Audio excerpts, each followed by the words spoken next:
तालिबान ने एक और प्रेस कॉन्फ्रेंस की है आज, और ये बहुत इंपॉर्टेंट प्रेस कॉन्फ्रेंस है। उन्होंने कहा कि पूरे अफगानिस्तान के अंदर अमन है, कहीं पे कोई झगड़ा नहीं हो रहा। पूरे अफगानिस्तान में कोई कत्ल व गारत गिरी, कोई लड़ाई झगड़ा या कोई फसाद नहीं हुआ पिछले 10 दिनों में, जब से तालिबान वहाँ पे इक़्तिदार संभाल चुके हैं या जब से तालिबान ने कंट्रोल लिया अफगानिस्तान का। लेकिन सिर्फ एक जगह है जहाँ पे कत्ल हो रहे हैं, और वो है काबुल एयरपोर्ट, क्योंकि अभी भी वहाँ पे गैर मुल्की फ़ौजें मौजूद हैं। अमेरिकन लोगों को कहते हैं कि आप आइए, हम आपको अच्छे ख्वाब दिखाते हैं, हम आपको अच्छे मुल्कों में लेकर जाते हैं, आपको अफ़गानिस्तान से निकालेंगे। लेकिन जब लोग वहाँ पहुँचते हैं तो फिर अमेरिकन गोली चला देते हैं, जिसके नतीजे में अफ़गान शहरी हलाक होते हैं। तालिबान का ये कहना है कि हमने आम माफ़ी दे दी है, तो लोग यहाँ से क्यों जाना चाहते हैं? यहाँ से भागने का और जाने का कोई जवाज़ नहीं है। हमने सबको आम माफ़ी दे दी है, आप अफ़गानिस्तान की तामीर और तरक्की में अपना किरदार अदा करें।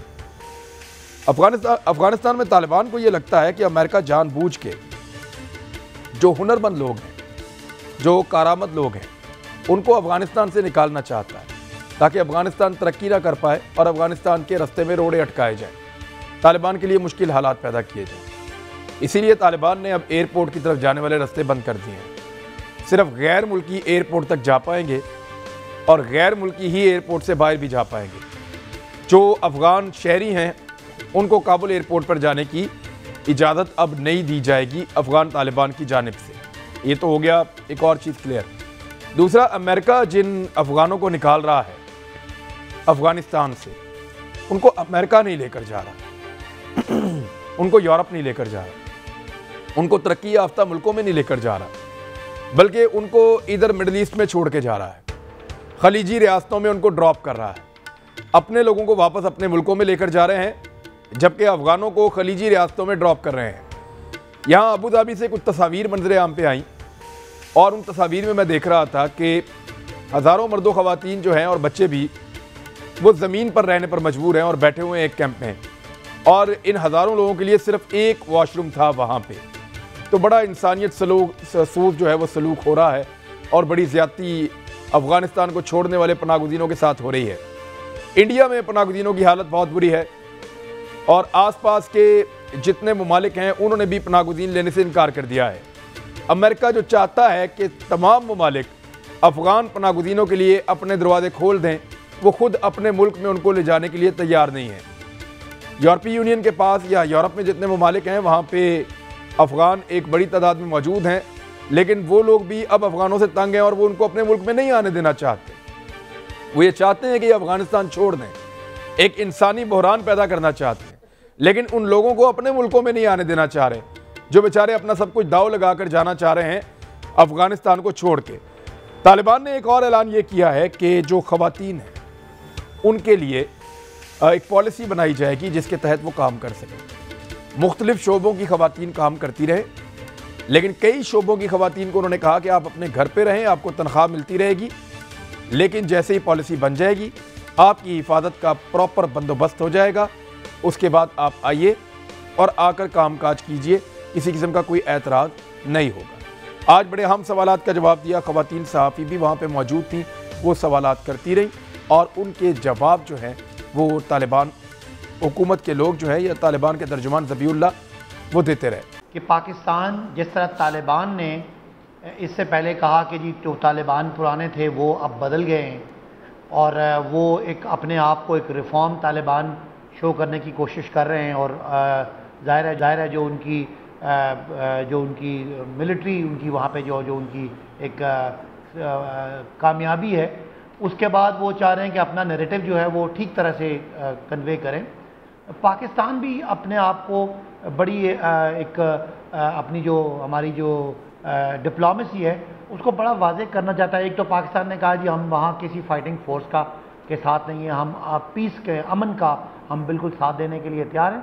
और अब पाकिस्तान ने ये कहा कि कोई भी हम यूनिलैटरल डिसीजन नहीं लेंगे, कोई अकलौता फ़ैसला नहीं करेंगे, जिस तरह माजी में पाकिस्तान की हुकूमतों ने किया कि हम अफ़गानिस्तान के हवाले से जो भी हमारी स्ट्रेटजी होगी, एक तो हम चाहेंगे कि ऑल इंक्लूसिव गवर्नमेंट हो, नंबर 2 जो अफ़गान पूरे माशरे की नुमाइंदगी करता हो, नंबर 2 ये कि पाकिस्तान अकेले कोई फ़ैसला नहीं करेगा, ख़ित्ते के वो मुल्क जो डायरेक्टली इससे मुतासर हैं। खुदा न खासा कोई खाना जंगी होती है तो जो आपने महाजरीन की बात की, रेफ्यूजीज़ की बात की, और अदरवाइज़ भी जिनको सिक्योरिटी ख़तरात हैं, जिनकी मईशतों को ख़तरात हैं, उन सब के साथ मिल के तो फैसला करेंगे। लिहाजा ख़ित्ते के वो ममालिक जो डायरेक्टली अफ़गान इशू के साथ रिलेटेड हैं, उनके साथ और दीगर जो रीजनल एक ताकतें हैं और जो इंटरनेशनल जो एक बरादरी है, उसके साथ मिलके एक जिम्मेदार रियासत के तौर पे अफगानिस्तान में अमन के लिए,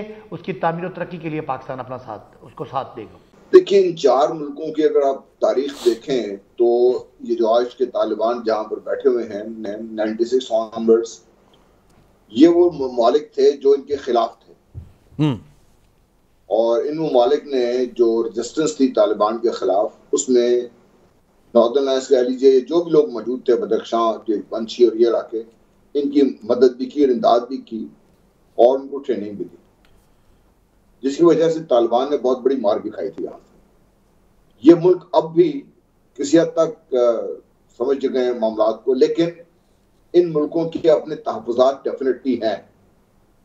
अब अगर पाकिस्तान इनसे इंगेज करके उनके तहफ़्फ़ुज़ात को लेकर तालिबान को साथ लेके बैठ जाते हैं तो ये तहफ़्फ़ुज़ात दूर हो जाते हैं। तो फिर 2 मुल्क और रह जाते हैं, 3 बल्कि, तुर्की, चीन और रूस। जब ये 4 और 3 7 मुल्क मिलकर अफगानिस्तान की स्टेबिलिटी में अपना किरदार अदा करते हैं, नंबर 1। नंबर 2, अफगानों को जब हुकूमत बना लेंगे उसके बाद हुकूमत चलाना भी एक बहुत बड़ा मसला होगा, क्योंकि बहुत सारे लोग उनके निकल गए हैं। अब बहुत सारे लोग वापस आने को तैयार नहीं हैं जो उनकी हुकूमत में पहले थे। उनको टेक्निकली भी और इकोनॉमिकली भी दोनों सपोर्ट चाहिए होगी टू रन द गवर्नमेंट। उसमें अगर अकेला पाकिस्तान जाएगा तो लोगों के शुबहात होंगे इसमें वो भी इनको करना है। फिर सबसे बड़ा अहम मरहला जो आ रहा है वो यह है कि जैसे ही तालिबान हुकूमत अनाउंस करते हैं, अभी मैं देख रहा था बाइडन साहब ने ऐलान किया है कि हम, जब तालिबान ने धमकी दी है तो बाइडन साहब ने ऐलान कर दिया है कि हम 31 अगस्त तक जो भी इवैक्यूएशन हम कंप्लीट कर लेंगे। हाँ। तो उसके बाद उम्मीद है कि तालिबान की हुकूमत अनाउंस हो जाएगी तो उसको रिकॉग्निशन भी देनी है, वो रिकॉग्नाइज होगी। और यही वो मुल्क है जब मिलके सारी दुनिया में और लोगों को भी कायल करने की कोशिश करेंगे कि भाई इनको रिकॉग्नाइज किया जाए, तभी इनकी आगे हुकूमत भी चलेगी, तालिबान मुस्तहकम भी होंगे जो भी हुकूमत आएगी। देखें, इसमें तो कोई शक नहीं है कि जो मामलात अफ़गानिस्तान में आज से 10 दिन पहले थे और जो आज हैं, उसमें जो एक क्लियर विनर है वो पाकिस्तान ज़रूर है, फॉर टुडे एट लीस्ट। और इसमें बहुत सारे लोग हमारे मुल्क में इसको जो है वो इस पर क्रिटिसिज्म भी करते हैं, लेकिन मैं तो इसको इस तरह 2 तरह से देखता हूँ। एक तो ये है कि देखें, किसी भी मुसलमान मुल्क पे अगर कोई गैर मुस्लिम मुल्क या कोई भी मुल्क अगर हमला करे, ख़ास तौर से गैर मुस्लिम मुल्क, तो उसके अंदर जो भी उनके ख़िलाफ़ जिहाद करें या स्ट्रगल करें, वो हक़ पे हैं मेरे नज़दीक। एक बात। और दूसरी बात ये है कि अफ़गानिस्तान में आपके पास 2 ऑप्शन थे। एक ऑप्शन था कि आप NDS और रॉ की हुकूमत वहाँ पे कायम रहने दें, या दूसरा ऑप्शन था तालिबान का। तो कोई जिसके अंदर थोड़ा सा भी शऊर है या जिसको इस खित्ते के मामलात का मालूम है, वो यही कहेगा कि बेहतर यही है कि जो पाकिस्तान के हक़ में ज़्यादा हैं उनकी हुकूमत आए वहाँ पे। और उस लिहाज से अगर आप मामले को देखें तब भी ये बात ठीक है। तो और अशरफ गनी या उसकी हुकूमत जो थी वो, और जो अफगान एलीट थी जो भी जिनको निकाला गया, वो इंतहाई करप्ट थे।